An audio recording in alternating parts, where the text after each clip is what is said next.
I've been watching a lot of Dr. Fuhrman's videos and reading your books.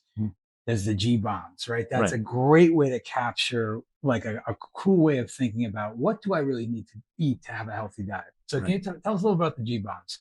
Yeah. So what I'm saying here is that what does it stand for again? It's the G bombs. What I'm saying is that these foods that have the most scientific evidence to extend human lifespan and prevent cancer are also most helpful to prevent chronic diseases, injuries, and prevent heart disease. They don't just protect against cancer. Right. They protect against almost all diseases when you eat these foods regularly.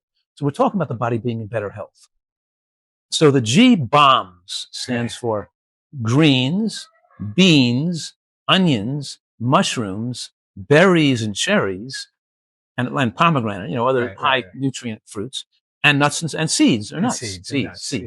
Nuts are seeds, right? So it's kind of. Yeah. Well, we're emphasizing flax seeds, chia seeds, hemp seeds, and sunflower seeds and sesame seeds, because the three seeds that have the most lignins that fight cancer, particularly breast and prostate cancer, the high lignin seeds are flax, chia, and sesame seeds have the most lignins.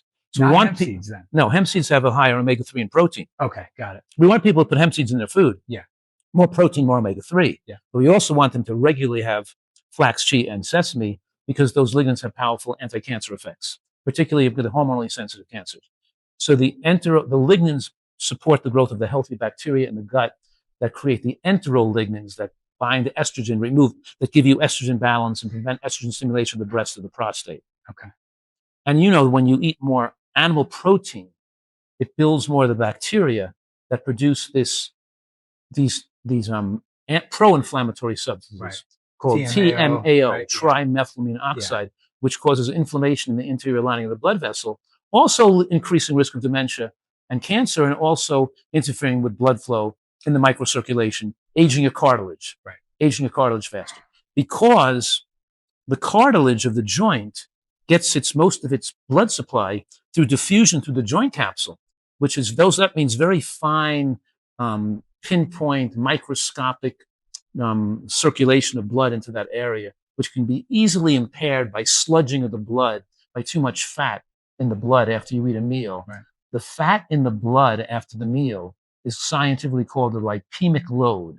Okay. Lipemic load. The sugar in the blood after the meal is called the glycemic load. Okay. The combination of the lipemic load and the glycemic load is how many calories went into your blood after that meal. And that high caloric surge gets people addicted. It affects dopamine in the brain. They get addicted to want to eat this high surge of calories that age our body. Yeah. See, when you get your fat from nuts and seeds, or your carbohydrates from healthy fats. Yeah, healthy fats. Those come into the bloodstream slowly over a 4-hour period, keeping your blood sugar stable, you don't store it as body fat. Almost like a slow release medication, right? It's slow release. Yeah. Nuts and seeds are slow release fat. Beans are slow release carbohydrate. Right. It's there, and they build the healthy bacteria in the gut. So you have slow release, sustained energy, and versus like direct. Right. Yeah. And there's no dip out. Yeah. Like you're dipping and I hate these people think, I got to eat before I play tennis. I got to have some food before I go to the gym. No, you don't. You should be in good health. You should feel good all the time. From the time you wake up in the morning till you go to bed at night, you should have sustained energy that you're always, call me. I'm going to be coming home from work in the car, driving my car home from work, and somebody calls me up and say, hey, Joel, there's a tennis court available at 6:00. So, I'll meet you over there. I'll skip dinner. Yeah. I'll go play tennis. I'll eat later after dinner. Just because I'm hungry, I don't have to go eat. Right. I'll just, you got to, in other words, when you're in good health, you're good at all times. Right? Now, of course, our readers and viewers are going to want to know, what would you consider the ultimate pre-match meal? Mm-hmm. And then what would you consider the ultimate post-match meal, right? And let me just back up a bit and say, there's all these theories on carb loading. So I have pasta the night before, so I have a lot of energy. And afterwards, I got to load up on protein to make sure I recover my muscles the right way. Are these myths? I mean, what is the correct way of thinking about pre-match and post-match meals for tennis players? They shouldn't be worrying about that at all. At all, right? They're not in 5-hour tennis matches at Wimbledon, at the world level, or Roland Garros. Yeah. They're not going to be, they're not the top 3 in the world putting out that amount of energy. It's irrelevant for a recreational tennis player. Yeah. We're not burning out.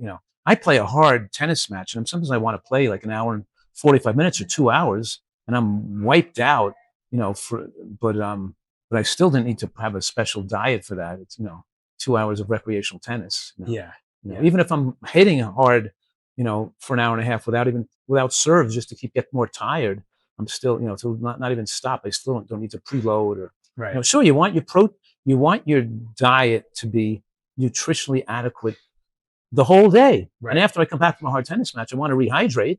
Right. And I want to have some watermelon or something, and I want to have a nice meal.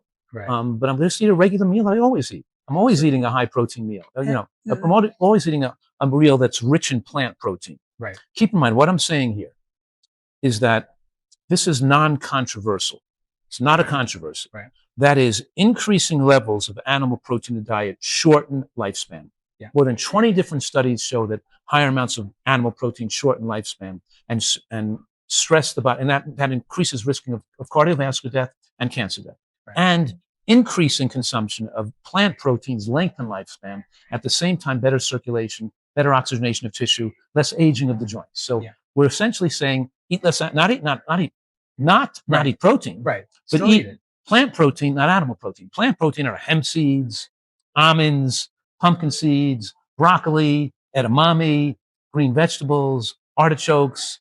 We're eating plenty of beans and lentils. Those things are all really high in protein, but they're proteins packaged with antioxidants and fibers and sterols and stanols and things that don't inflame the body. So they're phytochemical rich. So it's a completely, and also they don't create the caloric rush. The surge of protein in your bloodstream is that you can't go out there and play a tennis match after you had a big meal because there's too much calories in the blood, and your body is too sluggish. Your body is going to be too slow.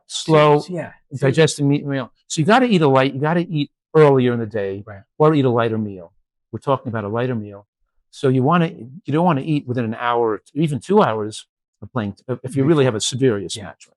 And then after you play tennis, just have a normal, good heavy meal. Yeah, maybe high water content foods to kind of rehydrate. High water content food rehydrate, and then eat your good foods. All this talk about protein, I'm glad we're addressing it, the right way. It's valid. You should have your protein, but one thing everybody's missing is fiber, right? It's unbelievable the amount of fiber that people are missing in their diet. People equate protein with animal protein. They don't recognize that beans are high. So don't forget, beans are a mixture of protein and mostly carbohydrate. Right. But the carbohydrate in bean, a lot of that's resistant starch and slowly digestible carbohydrates that feed into the bloodstream very slowly. And the resistant starch pass through into the digestive tract. The calories don't get absorbed. Right. Out of the amount of totally absorbable calories, the percent of protein in beans and lentils is like higher than most meat. Yeah. Considering the fat content of most marbled meats, you have it. So we're talking about beans giving you sustainable high levels of protein, especially when you put some fat in the meal, because you have the nuts and seeds as your source of fat, which also contain protein. Yeah. But the fat content of that meal facilitates the absorption of the anti-cancer phytochemicals and antioxidants.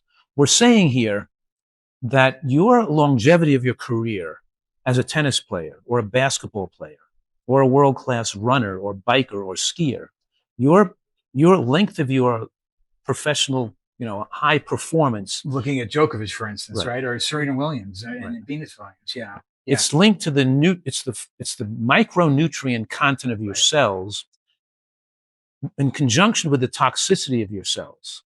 More toxins, less nutrients, or more nutrients, less toxins. The more you put more phytonutrients in the cell, the more the body can remove carcinogens and other toxins that build up, including the reactive oxygen species that age us, and the lipofuscin and cross-linking agents that age us, or the ammonia and the formaldehyde that age us. They're just the normal product of cellular metabolism. Yeah. Just exercising and living produces free radicals. Yeah. So we want to diffuse those free radicals with a lot of antioxidants and phytonutrients, meaning these colorful plants. If your diet is mostly pizza and pasta and meats and burgers, you're phytochemical deficient. You're not clearing out reactive oxygen species. Right? Yeah. You're aging your joints. You're aging your cartilage. You're leading to calcification of tissues. You're hobbling around with arthritis in your later years. Yeah. I'm almost 72, and I can play hours of tennis at a high level of aggressiveness and speed on the court.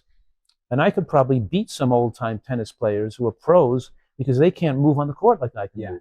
And I can't play people my own age because they're too sluggish. They can't move fast enough. Or they want to play doubles.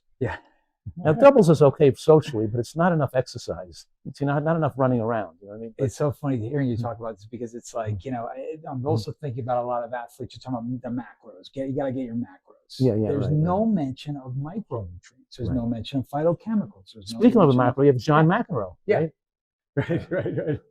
He's a great guy, but he's too slow on the tennis court now. He's got arthritic. He's got too much arthritis in his joints. He didn't eat healthy enough.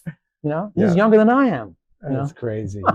No, it's so true. So both true. Jimmy Connors and John McEnroe, you could see the effects of their diet on their bodies at present. Because they're older now. And I'm saying get to be 50, 60, 70, 80, and keep your body in better shape by watching your diet when you're young. Right?